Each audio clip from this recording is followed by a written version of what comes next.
Haleluya, glory. Haleluya. Kita dengan senang hati datang ke hadirat Tuhan. Amen. Pada waktu yang indah ini. Haleluya. Tuhan memberi kepada kita gairah dan semangat dan sukacita, dan Tuhan selalu memberkati kita di saat kita bekerja dan melakukan kehendak-Nya. Itulah sebabnya selalu tersenyum melihat mempelai wanitanya di setiap zaman.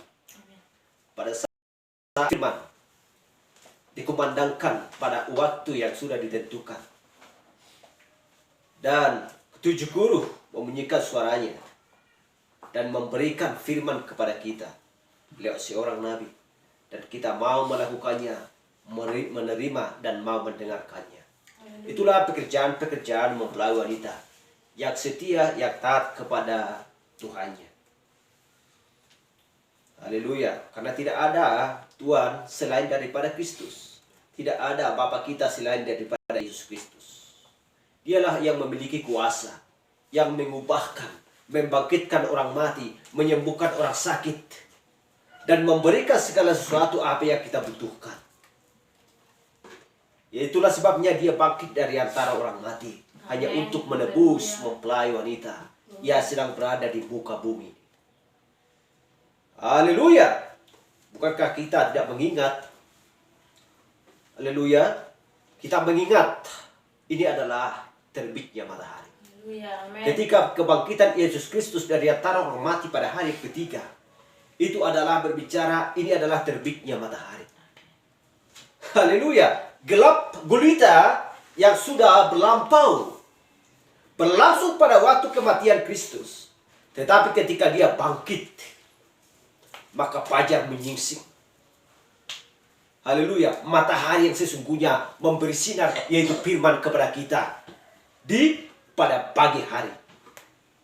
Sebagaimana terbitnya matahari memberikan sinar yang lemah lembut kepada setiap manusia, kepada setiap pohon, dan seluruh bumi disinari oleh satu matahari. Dan kita tahu bahwa Yesus Kristus adalah matahari yang sesungguhnya, yang memberi sinar kemuliaan bagi kita. Amin. Haleluya. Jadi kita harus mengerti sesungguhnya apakah arti Paskah. Bukan hanya sekedar Paskah, bukan hanya memperingati hari kelahiran Yesus Kristus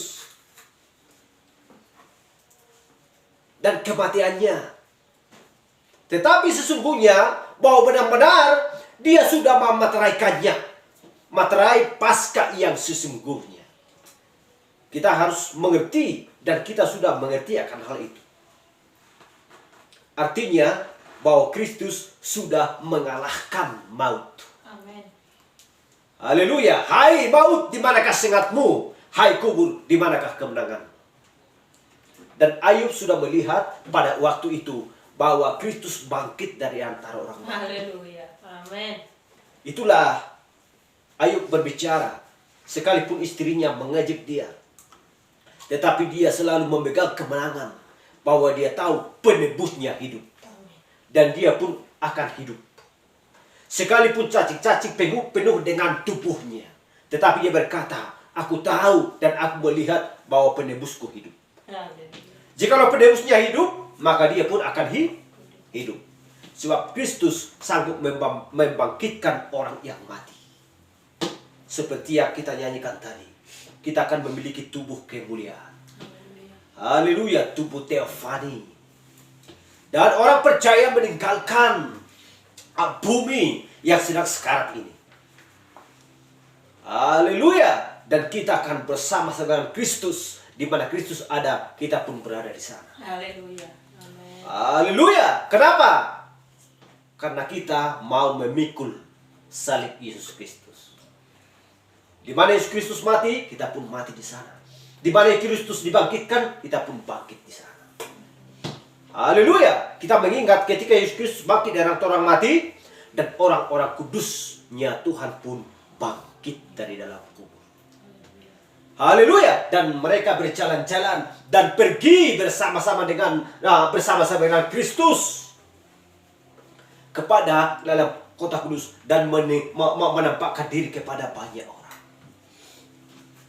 Haleluya. Itulah kekuasaan Tuhan yang sangat mengubahkan segala sesuatu. Yang tidak ada menjadi ada. Tiada mustahil bagi Tuhan. Haleluya. Haleluya. Tiada juga mustahil bagi orang yang percaya. Dan semuanya itu mengenai Paskah adalah di Matius ya 28 ayat 1 sampai 10 dan Lukas 24 ayat 36 sampai 53, semuanya diterangkan di sana. Jadi benar-benar bukan hanya sekedar ya membuat tradisi, bukan hanya sekedar ya membersihkan kuburan, gak ada artinya.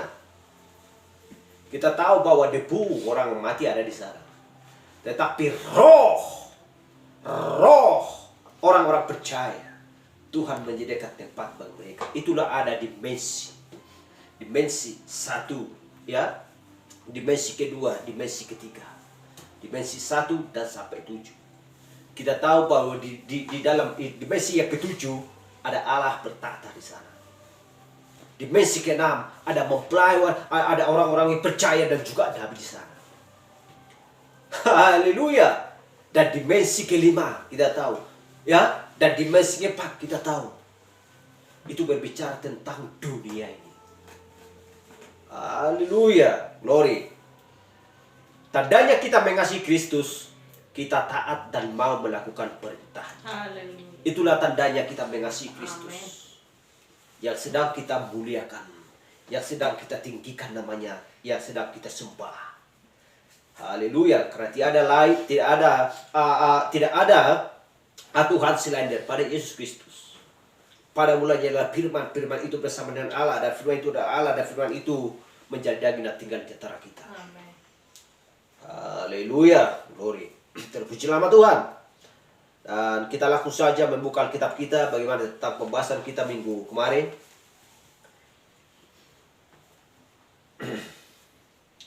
Haleluya. Dan itu adalah, apakah Allah pernah mengubah pikirannya terhadap firman-Nya? Kita buka di Bilangan 22. Di kitab Bilangan 22 kita baca dari mulai ayat 1.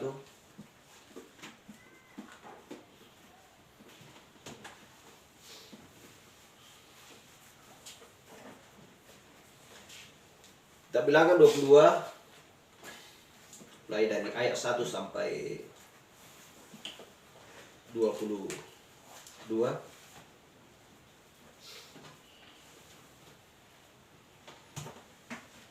Demikian firman Tuhan. Balak bin Zippor melihat segala yang dilakukan Israel kepada orang Amori,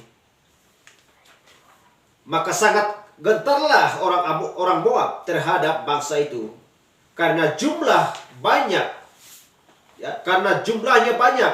Lalu Moab dan takutlah orang Moab karena orang Israel. Lalu berkatalah orang Moab kepada para tua-tua Midian, tentu saja laskar besar itu akan membabat habis segala sesuatu yang ada di sekeliling kita, seperti lembu membabat habis tumbuh-tumbuhan hijau di padang. Adapun pada waktu itu Balak bin Zippor menjadi raja Moab. Alima, raja ini mengirim utusan kepada Bileam bin Boad, kepada Petor yang di tepi sungai Efrat, ke negeri teman-teman sebayanya, untuk memanggil dia dengan pesan, ketahuilah, ada suatu bangsa keluar dari Mesir, sungguh sampai tertutup permukaan bumi olehnya, dan mereka sedang berkemah di depanku. Karena itu, datanglah dan kutuklah bangsa itu bagiku, sebab mereka lebih kuat daripadaku. Mungkin aku sanggup mengalahkannya dan menghalau dari negeri ini. Sebab aku tahu siapa kau berkati, dia beroleh berkat. Dan siapa yang kau kutuk, dia kena kutuk. Ayat 7. Lalu berangkatlah para tua-tua Moab dan para tua-tua Midian dengan membawa di tangannya upah penenung. Setelah mereka sampai kepada Bileam, disampaikanlah kepadanya pesan Balak. Lalu berkatalah Bileam kepada mereka, bermalamlah di sini pada malam ini, maka aku akan memberi jawab kepadamu sesuai dengan apa yang akan difirmankan Tuhan kepadaku. Maka tinggallah pemuka-pemuka Moab itu pada Bileam. ayat 9. Kemudian datanglah Allah kepada Bileam serta berfirman, siapakah orang-orang yang bersama-sama dengan engkau itu?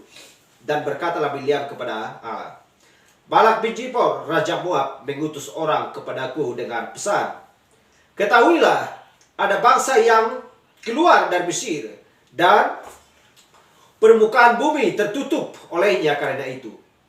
Datanglah, serapalah mereka bagiku. Mungkin aku akan sanggup berperang melawan mereka dan menghalau mereka. Lalu berfirman Allah kepada Bileam, jangan engkau pergi bersama-sama dengan mereka. Janganlah engkau mengutuk bangsa itu, sebab mereka telah diberkati. Haleluya. Amin.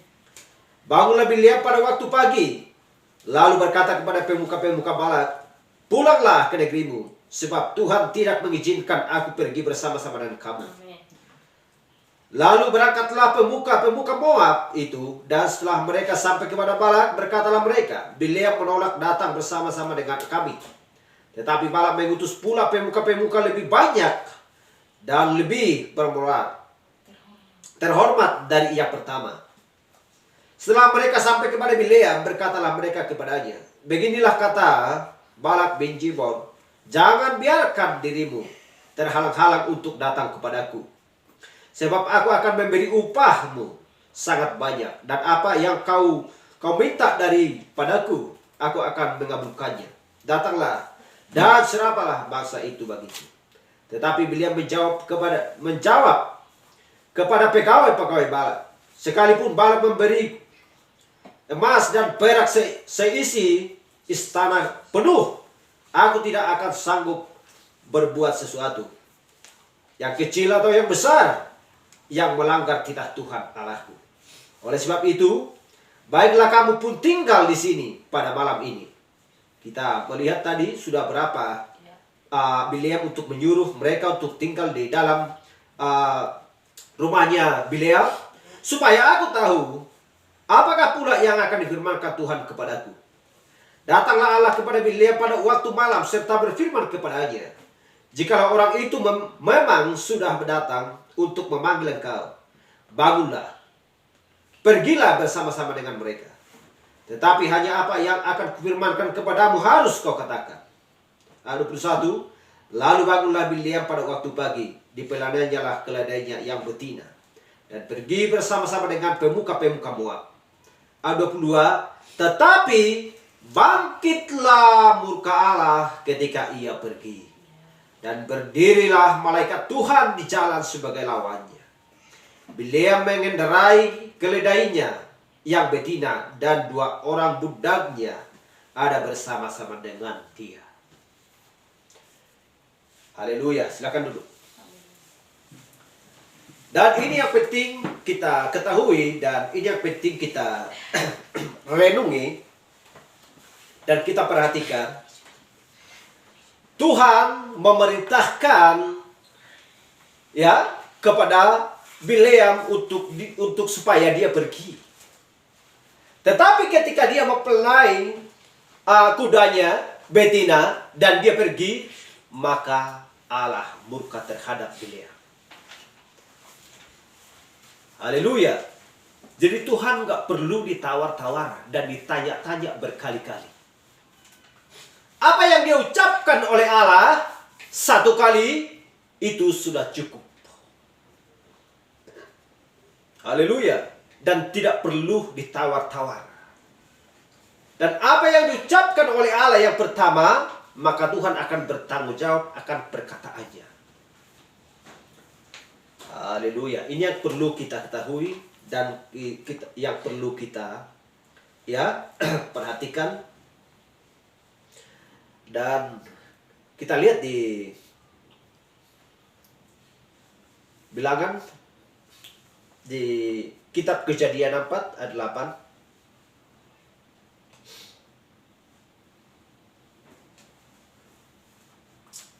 Haleluya.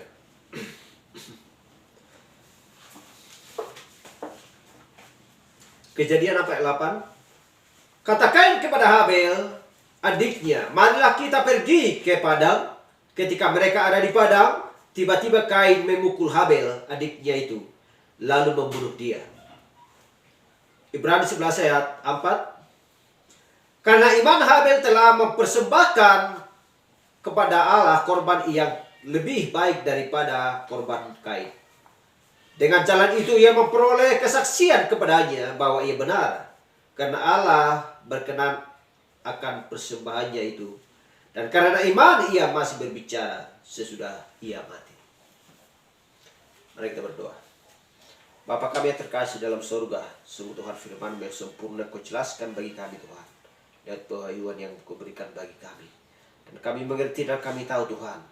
Seorang utusan yang Kau utus Tuhan itu seorang nabi yang memberitakan semuanya yang dimana setiap orang tidak dapat mengerti Tuhan dulunya.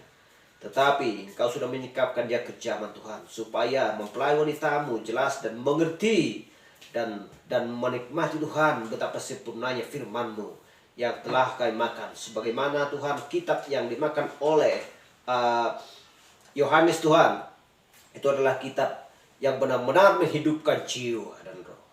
Terima kasih Bapa di surga. Kami percaya bahwa Roh-Mu Tuhan memberkati kami, mengurapi kami pada waktu yang indah ini Tuhan, dan memberikan Tuhan mata yang tajam seperti mata Raja Wali Tuhan yang melihat firman-Mu yang segar yang Kau hidangkan bagi kami di akhir zaman Tuhan, dan memiliki benar-benar hati yang haus dan lapar akan kebenaran firman-Mu. Terima kasih Bapa, kami berdoa dalam nama Yesus Kristus. Haleluya. Amin.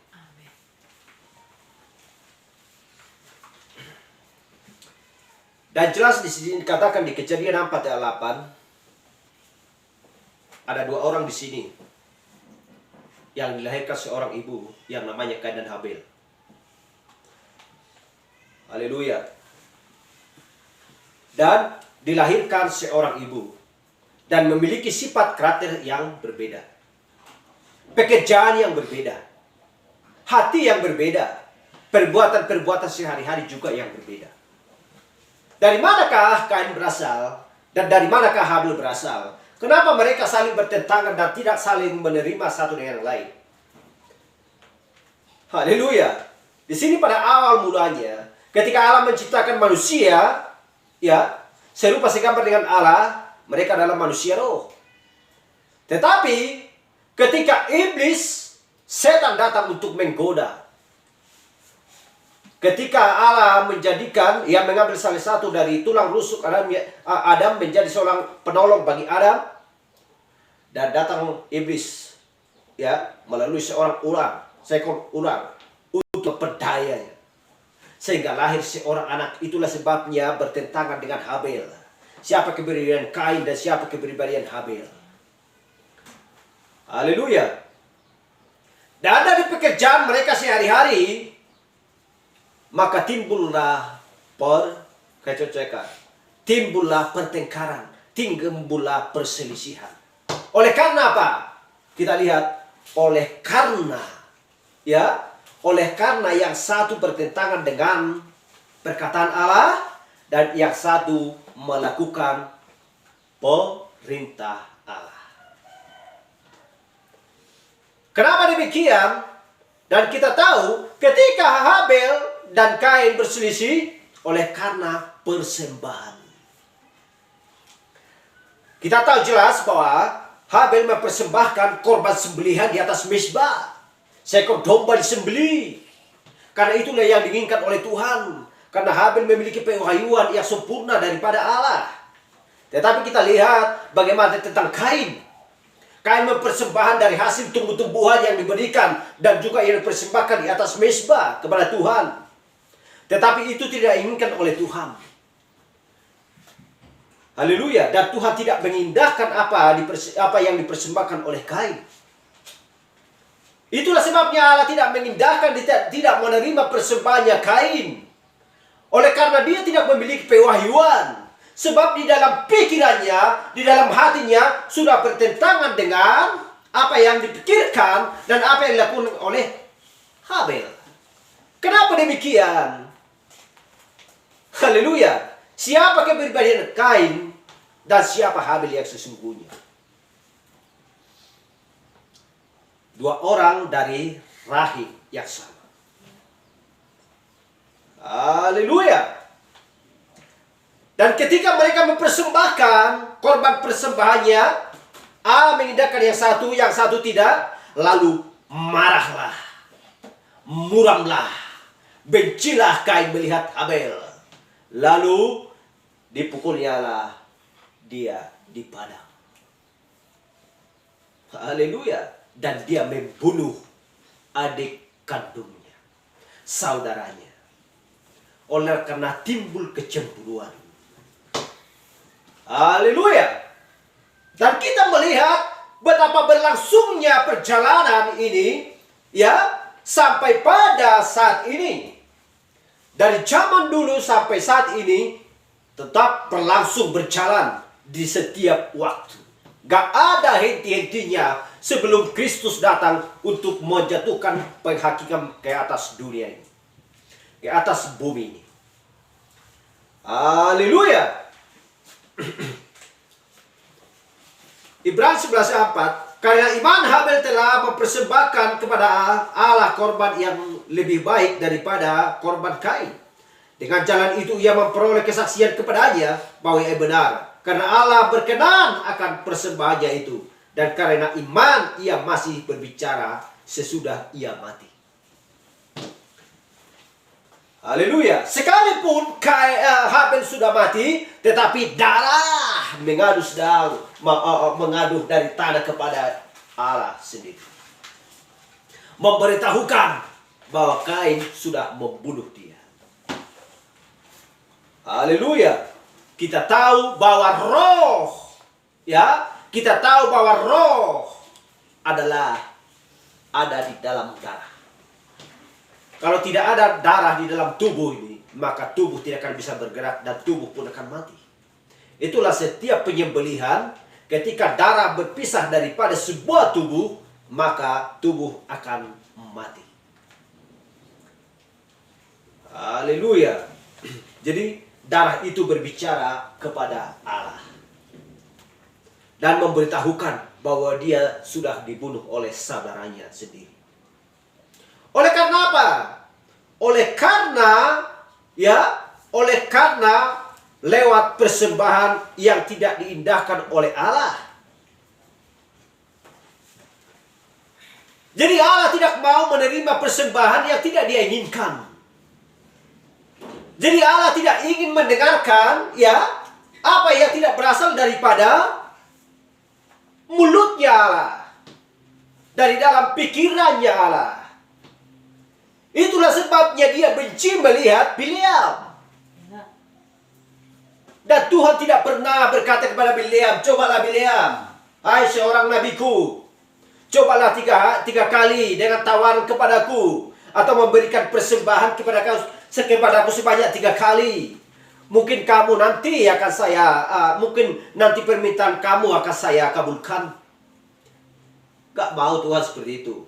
Bila A yang dikatakan Tuhan itu akan A sampai selama-lamanya. Haleluya.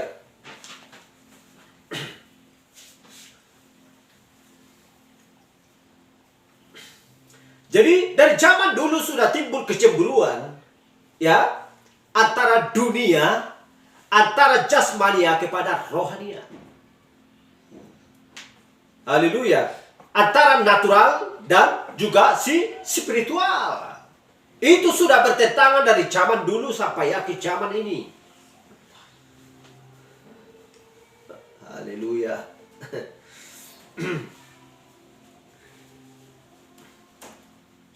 Kejadian apa ayat 3? Setelah beberapa waktu lamanya, maka Kain mempersembahkan sebagian dari hasil tanah itu kepada Tuhan sebagai korban persembahan. Dia mempersembahkan dari hasil tanah. Karena Kain adalah seorang petani. Berarti, ya, Kain tidak mau berusaha dan tidak mau mengorbankan dirinya sendiri untuk mencari persembahan apa yang diinginkan oleh Tuhan. Berarti nggak ada pengorbanan, nggak ada usaha. Sedangkan Tuhan mengatakan kepada Kain, cobalah persembahkan seperti yang dipersembahkan oleh adikmu kepadaku, supaya aku menerima. Tetapi dia tidak mau capek-capek. Masa engkau bilang seperti itu? Aku kan seorang petani. Apa yang lebih baik dari hasil pertanyaanku itu kau persembahkan kepada Allah, kepada kau sendiri. Aku kan tidak punya domba. Masa kau bilang seperti itu? Aku nggak mau repot, aku mau capek. Aku nggak mau membeli domba. Aku nggak mau minta domba dari saudaraku. Jadi apa yang ada padaku itulah yang aku persembahkan. Prinsip Kain dan sifatnya seperti itu. Dia tidak mau merendahkan diri. Dia tidak mau diperintahkan oleh Allah. Hal yang sama seperti yang dikatakan oleh Allah kepada Bileam. Jangan kau pergi. Padahal dia mencoba berulang kali. Haleluya. Nanti saya terangkan semuanya.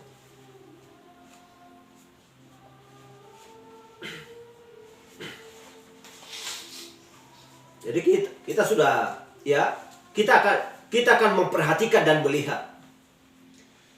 Tidak ada sedikit pun perbedaan antara mezbah Kain dan juga mezbah persembahan korbannya Kain dan juga Habel. Gak ada bedanya sedikit pun. Contohnya mezbah yang dibuat dari tembaga, yang dibuat oleh Habel, Kain pun demikian, terbuat dari tembaga. Itu harus dibuat dari tembaga, nggak bisa dari besi, nggak bisa dibuat dari kayu, itu nggak bisa, harus dari tembaga. Haleluya, karena tembaga adalah perlambang penghakiman.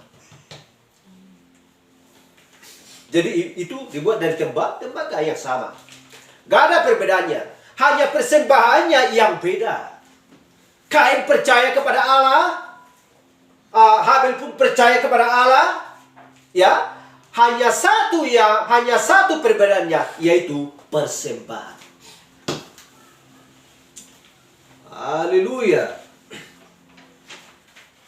Jadi kita tahu bahwa dia adalah lewat dagingnya, dari konsep, dari pikirannya sendiri, dia tidak mau mengindahkan apa yang dikatakan oleh Tuhan. Jadi dia bersandar kepada pengertiannya sendiri. Dia tidak mau menerima suara Allah, perintah Allah. Dia menginginkan apa yang dia inginkan dirinya sendiri.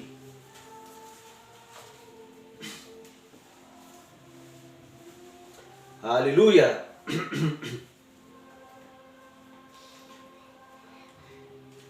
Jadi banyak manusia-manusia yang tidak dapat mengerti di muka bumi.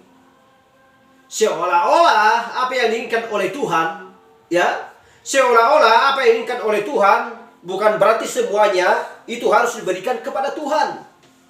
Udahlah sebagian aja lah kita bikin.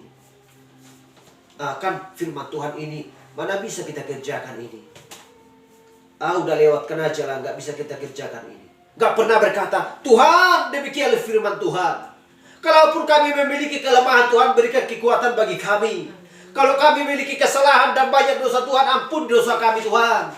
Kami memohon, Tuhan. Kami ini manusia lemah. Kain tidak pernah memikirkan hal-hal seperti itu. Selalu tinggi hati, iri dan dengki dan lain sebagainya. Ketika Allah menegur dia, makanya mukanya muram, hatinya panas. Haleluya. Itulah sebabnya dia membunuh adiknya. Dan kita lihat ketika manusia yang diciptakan di Taman Eden, mereka jatuh ke dalam dosa. Oleh karena ketidaktaatan. Oleh karena mencampurkan antara perkataan si iblis dan juga perkataan Allah. Manusia jatuh di Taman Eden bukan karena sebuah apel. Bukan karena sebuah makanan. Tetapi oleh karena Hawa diperdaya oleh si ular tersebut. Haleluya. Kita sudah sering membahas itu.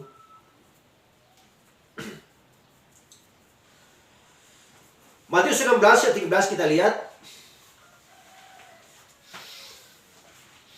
Setelah Yesus tiba di daerah Kaisarea Filipi, ia bertanya kepada murid-muridnya.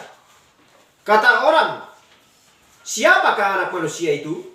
Jawab mereka, ada yang mengatakan Yohanes Pembaptis, ada juga yang mengatakan Elia, dan ada pula yang mengatakan Yeremia adalah seorang dari para nabi. Lalu Yesus bertanya kepada mereka, tetapi apa katamu? Siapakah aku ini? Matius 16 ayat 15 dan 16 dijawab oleh Simon Petrus. Maka jawab Simon Petrus, engkau adalah Mesias, anak Allah yang hidup. Haleluya, glory. Jadi saudara-saudaranya, murid-murid Yesus tidak mengenal siapa Yesus Kristus. Tetapi karena Petrus memiliki pewahyuan yang daripada Kristus, dia tahu siapa kepribadian Yesus Kristus. Dia tahu siapakah sesungguhnya Yesus. Sehingga dia berkata, engkau adalah Mesias, anak Allah yang hidup. Ayat 17, kata Yesus kepadanya, berbahagialah engkau Simon bin Yunus, sebab bukan manusia yang menyatakan itu kepadamu, melainkan Bapakku yang di surga. Dan aku pun berkata kepadamu, engkau adalah Petrus, dan di atas batu karang ini aku akan mendirikan jemaatku, dan alam maut tidak akan dapat menguasainya. Kenapa dikatakan alam maut tidak dapat menguasainya? Karena Yesus adalah pendirinya. Siapakah batu karang yang sesungguhnya? Adalah Yesus. Jika gereja dibangun di atas batu karang, tidak ada satu orang pun dari dunia ini yang bisa meruntuhkan atau merobohkan. Haleluya. Tetapi kalau bangunan dibangun di atas pasir, maka hitungan detik bangunan tersebut akan runtuh. Itulah sebabnya tidak ada seorang pun yang bisa mati dan binasa kalau memang sudah benar-benar berdiri di atas firman yang sempurna. Sebab firman Tuhan adalah batu karang yang teguh. Yesus Kristus adalah batu karang yang teguh. Haleluya. Glory. Dan kita lihat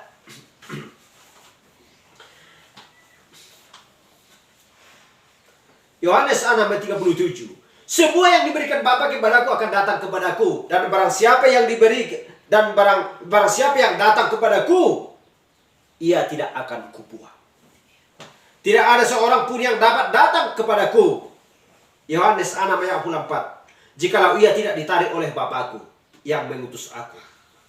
Dan ia pun akan kubangkitkan pada akhir zaman. Haleluya. Selalu berbicara kepada akhir zaman. Itu berbicara tentang kedatangan Yesus. Karena Yesus tidak pernah datang di hari pertengahan untuk menyelesaikan segala sesuatu yang ada di muka bumi. Haleluya. Jadi kita lihat, seperti yang saya katakan tadi, siapakah yang memiliki pewahyuan adalah Abel. Siapakah yang memiliki pewahyuan adalah Petrus. Jadi kita tahu bagaimana firman pada zamannya. Karena kita memiliki pewahyuan, itulah sebabnya kita mau menerima firman Tuhan di akhir zaman. Supaya kita sesuai selaras dengan firman Tuhan. Hidup kita akan sesuai dengan firman Tuhan. Haleluya. Kenalilah pohon dari buahnya. Dari buahnya lah kamu mengenal siapa mereka.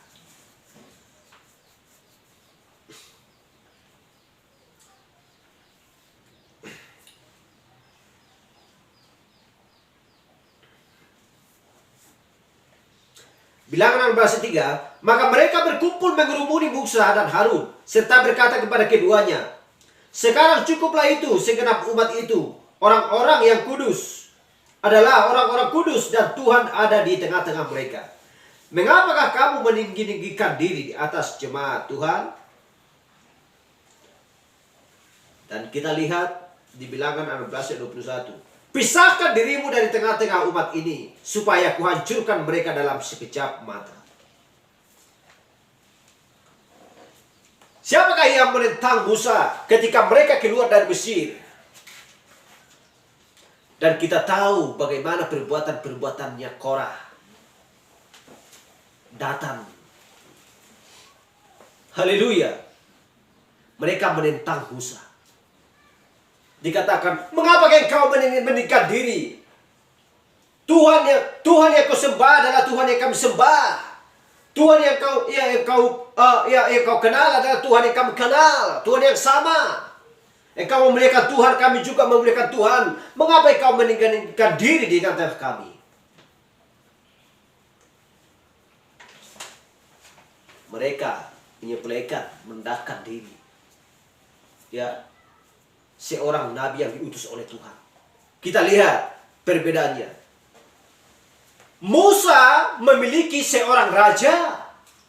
Rajanya Musa adalah Tuhan. Dan dia adalah seorang nabi yang dipakai oleh Tuhan pada waktu itu. Dan Bileam pun seorang nabi yang dipakai Tuhan pada waktu itu. Ada dua orang nabi pada waktu itu yang dipakai oleh Tuhan. Kita lihat.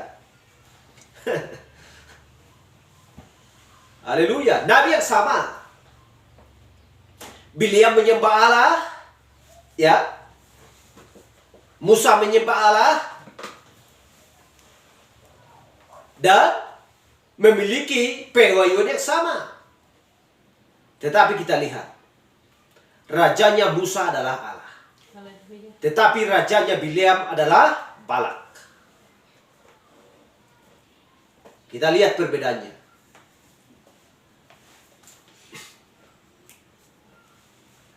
Jadi ketika mereka keluar dari Mesir, ya, Musa dan Harun, dan serta berkata kepada keduanya, cukuplah itu, segenap umat itu adalah orang-orang kudus, dan Tuhan ada di tengah-tengah mereka. Apakah tidak jelas perkataan yang mereka ucapkan? Karena mereka melihat ketika tiang api datang, ketika awan supranatural datang, dan tiang api berbicara, berangkat, maka mereka berangkat. Mereka makan mana yang sama. Mereka minum air yang dipukul yang keluar dari batu. Air yang sama yang mereka minum. Jadi Allah yang disembah oleh Musa dan Harun, itulah yang mereka sembah. Tetapi kita lihat di sini, mereka membantah dan menganggap remeh dan merendahkan seorang nabi Allah. Adalah seorang nabi penyambung lidah Allah yang diutus untuk membawa mereka keluar dari Mesir. Dan mereka lihat bahwa Musa mendirikan tiang ular tembaga. Dan setiap orang yang memandang, apabila dia dipatok ular, setiap orang memandang, maka dia akan sembuh. Siapa yang mendirikan Musa? Haleluya. Siapa yang membelah laut adalah Musa. Tetapi mereka merendahkan Musa, menganggap remeh. Ya. Dan dikatakan bahwa dia meninggikan diri di tengah-tengah mereka. Kita bayangkan. Seperti itulah perjalanan dari zaman dulu sampai zaman Laodikia di akhir zaman ini. Setiap utusan yang diutus oleh Tuhan, sekalipun mereka mediator, ya, untuk membawa pesan di setiap zamannya, mereka menyalibkan, mereka memenggal, mereka membunuh. Padahal mereka menyembah Allah yang sama. Mereka katakan. Apakah Farisi dan Saduki percaya kepada hukum Taurat, kepada Allah? Ya, mereka menyembah Allah. Tetapi mereka tidak mengenal siapa Kristus. Dan mereka mengolok, dan mereka mencaci maki, dan mereka meludahi dan lain sebagainya.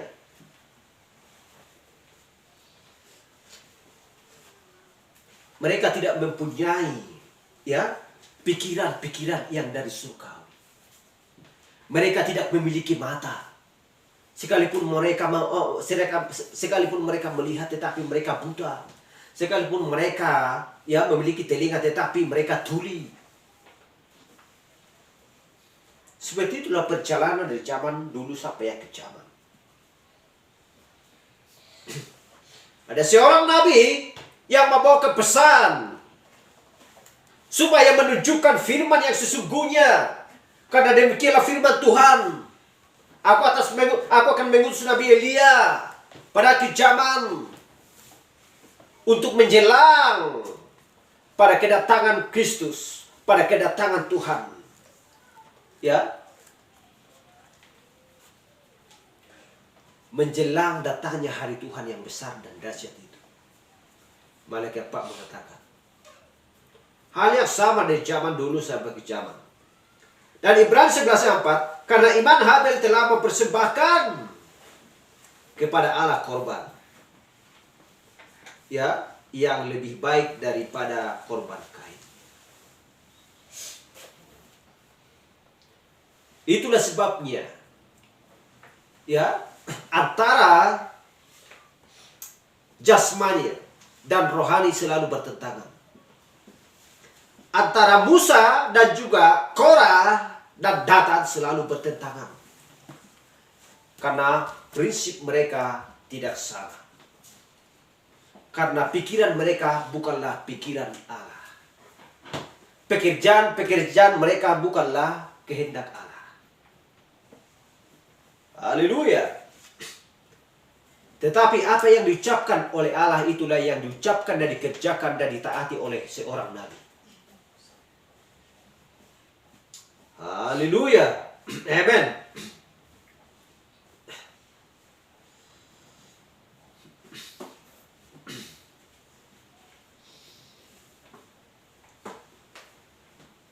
Jadi kita melihat perjalanan ya manusia di zaman dulu. Kita sudah membahas tadi bagaimana tentang Kain dan Habel. Dan kita melihat juga tentang Abraham dan Lot. Bagaimana tentang perjalanan Lot? Bagaimana dengan perjalanan Abraham? Ketika Lot keluar daripada Sodom dan Gomora, ya, dia membawakan 2 orang putri. Ada 2 orang putri, yaitu anaknya sendiri. Dan mereka pergi ke sebuah tempat, ya, yang dinamai Moab. Haleluya. Lot adalah penyembah Allah. Putrinya pun penyembah Allah.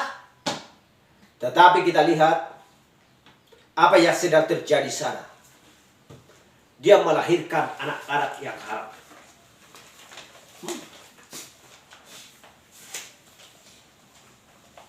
Putrinya melahirkan anak-anak yang haram. Dari sanalah Allah muak untuk melihat mereka. Sehingga mereka semakin menjauh daripada Allah. Gak bisa dikatakan bahwa Lot adalah penyembah berhala dan juga kedua putrinya. Tetapi ketika berangsur-angsur begitu lamanya, ketika dia melahirkan anak-anak yang haram, dari sanalah mulai mereka menjauh dari Allah. Sehingga ya mulailah mereka membuat sebuah organisasi.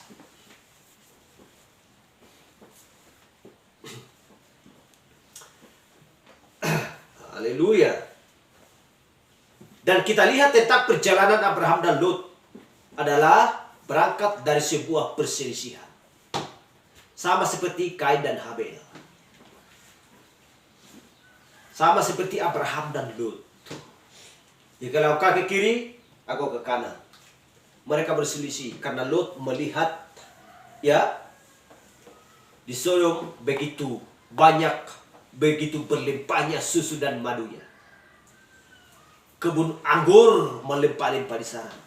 Kekayaan ya itulah membuat dia terliur. Sehingga memisahkan diri daripada Abraham. Tetapi kita lihat Abraham memiliki kehidupan yang kekal. Haleluya. Ketika sesaat, maka Sodom dibakar oleh Allah. Harta dan kekayaan Lot habis semuanya. Itu dihitung dengan hitungan menit. Habis dibakar oleh Allah. Haleluya. Jadi Abraham, ya, atau Israel adalah perlambang mempelai wanita pada zaman itu. Yang keluar dari Mesir. Mempelai wanita yang keluar dari Mesir, dia ke zaman harus meninggalkan Mesir supaya sampai ke tanah perjanjian. Kita adalah keturunan dari Abraham. Haleluya. Jadi seperti itulah Musa dan Datan dan Korah mengalami perselisihan yang sama. Jadi kita tahu bahwa Musa merupakan seorang nabi yang ditetapkan dengan firman Tuhan, yang dibuktikan bahwa dia dipilih menjadi pemimpin mereka di zaman itu. Dan bahwa Abraham telah menjanjikan semua hal itu. Jadi disitulah bahwa Musa mengingat semuanya itu dan dia mau mengerjakan dengan tepat apa yang dikatakan Allah kepadanya. Haleluya. Jadi kita lihat Korah dan Datan mau mendirikan sebuah organisasi. Haleluya, mendirikan sebuah organisasi di tengah-tengah mereka. Atau di dalam kelompok mereka.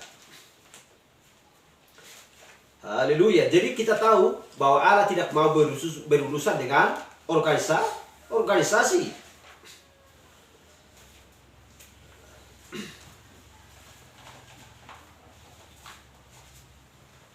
Jadi kita tahu bahwa itu adalah perlambang-perlambang dia kejaman ini. Bahwa organisasi bukan apa yang ditetapkan Allah. Sebab segala, ya, sebab segera sesudah Korah melakukannya, dia berkata kepada Musa, engkau terlalu meninggikan dirimu, kawan. Dari mana engkau mendapat pengetahuan? Haleluya. Jadi dia cemburu. Kenapa Tuhan tidak memberitahukan juga kepadaku? Kenapa kepada hanya dia saja dia beritahukan? Dia cemburu. Sekalipun dia sudah melihat semuanya, tanda-tanda heran, keajaiban dan lain sebagainya. Tetapi dia selalu meremehkan dan merendahkan seorang nabi. Haleluya. Dan kita tahu bahwa Musa selalu merendahkan hati, gak mau melawan. Hanya memalingkan kepalanya saja dan dia pergi.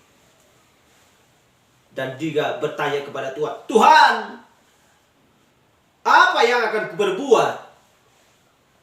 Dia hanya bertanya seperti itu. Lalu Allah berkata, pisahkan dirimu dari dia. Aku sudah cukup dengan itu. Dan Allah menelan dia ke dalam tanah. Haleluya. Dan kita lihat ada sebuah perselisihan antara Abraham dan Lot. Dan juga ada perselisihan antara Yudas dan Yesus. Ada perselisihan antara Yakub dan Esau. Haleluya. Itulah sebabnya Moab, ya, menjadi, ya, dan itulah kantor pusatnya organisasi. Itu adalah sebuah perlambang. Mereka adalah organisasi denominasi. Seperti perjalanan ke-7 zaman gereja. Akhirnya mereka, ya, yang ada di dalam Moab tersebut adalah penyembah-penyembah Baal. Kalau dulunya mereka adalah penyembah Allah. Haleluya. Tetapi ketika berangsur-angsur dan, ya, mereka semakin bertambah banyak dan mereka semakin menjauh daripada Allah dan tidak pernah mengingat Allah. Haleluya.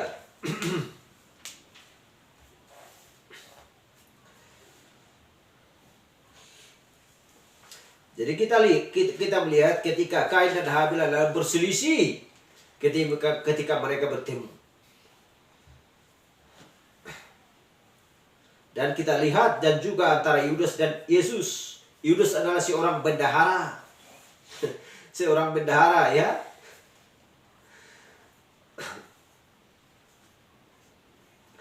Tetapi kita lihat di akhir daripada hidupnya, dia menyerahkan Yesus. Dan dia mencoba merengkul Yesus dan mencium Yesus. Tetapi dia adalah anak iblis yang sesungguhnya.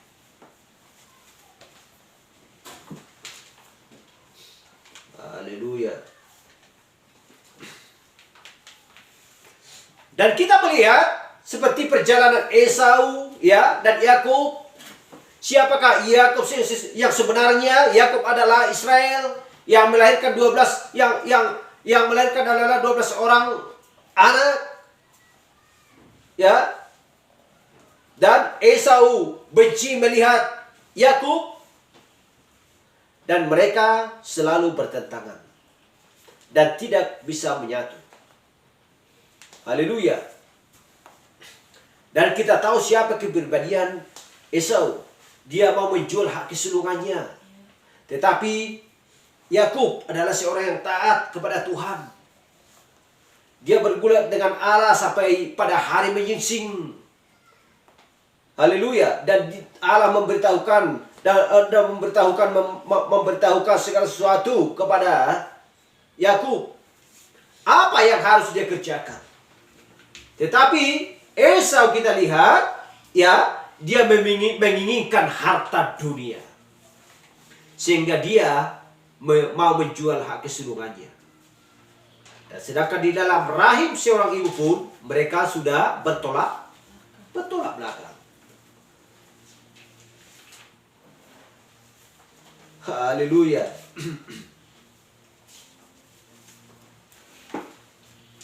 Jadi kita tahu ya, sedangkan Esau pun sebenarnya adalah orang yang lebih baik daripada Yakub. Dalam pandangan manusia, dia berusaha menjaga ayahnya, ya, karena ayahnya sudah buta. Dan ayahnya pun seorang nabi. Haleluya. Dan mencoba hal yang lain yang dia kerjakan. Namun Esau tidak berpikir bahwa itu adalah hanya pekerjaan yang daging. Dia berpikir bahwa dia bisa masuk dengan apa yang telah dia kerjakan. Melakukan sesuatu yang baik bagi seseorang. Haleluya. Adalah baik-baik saja. Tetapi Yakub seluruh jiwanya adalah untuk mendapatkan hak kesulungan itu. Haleluya. Dan itulah yang dikenali Allah di dalam dirinya yang rohani. Amin. Haleluya.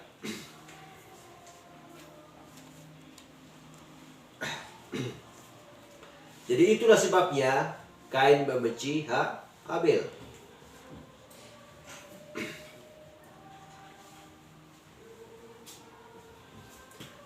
Kejadian 2 ayat 7.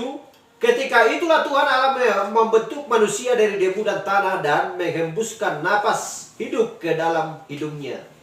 Demikianlah manusia itu menjadi makhluk yang hidup. Allah membentuk manusia dari debu dan tanah. Lalu Allah menghembuskan napas hidup dari bang hidungnya. Jadi manusia yang hidup. Kita lihat apa yang diinginkan oleh Allah. Berbuah-buahlah dan penuhilah bumi. Bukan secara seperti ya sah antara pernikahan antara laki-laki dan perempuan seperti zaman ini. Artinya berbuah-buah dengan firman yang diucapkan. Itulah yang dimaksud Allah. Tetapi setelah mereka jatuh ke dalam dosa, ya, kesalahan dan dosa semakin bertambah banyak. Lalu Allah memberikan pesan